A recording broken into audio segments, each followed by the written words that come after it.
as it dey hot like this, single women, single men go back, married men, married women come front. Now I get this message. Now I want to talk to this morning. You see this message that our sister they give now. I want me pay close attention. Pay close attention to this message. Apply this message in your life. It will work for you. Apply this message in your life. It will work for you. You see this message? Listen to them carefully. Oh yeah, watch am now. No, they look me. Watch this. Put life in your sex life. Not many people preach this from the altar, but some of us, God has given us the assignment to demystify sex. Whatever is the mystery that makes pastors not to talk about it, and meanwhile people are dying in their homes because that area is never scratched on the pulpit. God is the creator of sex. It's not a sin.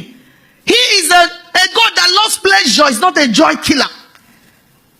Genesis 38 from verse 8 to 10 tells me that God is interested in this matter. A man called Onan slept with his brother's wife in order to give seed to his brother who died without a child. That is their pattern those days. So after enjoying himself thoroughly with his brother's wife, when it was time to release so that the woman can have a baby, he came out and spilled it on the ground. The Bible says God saw it. It made him angry. He killed the man right on the spot and went ahead and put it in the Bible for us. That is to tell you that God is interested in that aspect of marital relationship. Some of you think it's something you do only when God is not looking, when the takes light. Let us do it quickly. Before God turns around to look at us, we have finished. No. Don't hurry. God knows you are doing it. It's part of the package for marriage. He intentionally gave it to you as pleasure for your marriage to enjoy. And some of you women here have never really enjoyed it. You have had 2, 3, 4 children, but you've never enjoyed it. Why? Because you have husbands who don't know how to do it and do it well. There are some Christian men that rape their wives. They are Christians, but they rape their wives.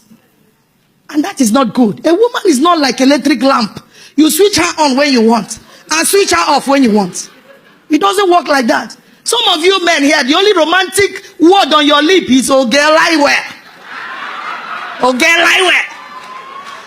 Madam Tom. That is not romance. That is not romance. A very, very powerful holiness church in my town is in their mouth. I heard it first. They don't call it sex from the pulpit like this so that they don't sound carnal. They call it fellowship. When it is time for that fellowship, there should be time for opening prayer. All those toasting, I love you past my mother, the necking, the kissing, the caressing, everything that goes with it. That is the opening prayer. Then of course there should be time for praise and worship in the fellowship of the bedroom. It goes also with testimonies. Remember all the good things that your husband is doing for you. All the good things. Talk to each other. Talk. Don't just do it as something you do in the dark. Everybody's mouth is sealed. And then you can't even look at each other's face. That's not how it should be done. It's a fellowship. Let it come alive. Because if you do it the right way, you wouldn't have to apply for visa before your wife gives you entrance. Like some of the men, you will whine and whine her like a microphone because, already she's never romantic, You have to whine and whine and whine, beg her and promise her heaven and earth. Then she will now tell you, my head, my shoulder, my knee, my toe, everywhere is paining me. Just leave me alone. Because she knows you don't know how to do it well. But when you do it well, nobody will even be the one to initiate and then begin to make requests. It will just flow naturally. And then by the time you do all the preambles, that's what Oyibo calls foreplay. Play where they happen before the main thing. Then God allowed the woman's body in a way that by the time the proper thing is done, the body of the woman is ready to welcome the man of God to arrive to minister the word. Now you don't watch and you like am, abi?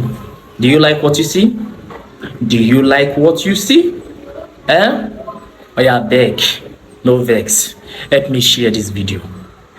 Share this video. Like this video. Comment on this video.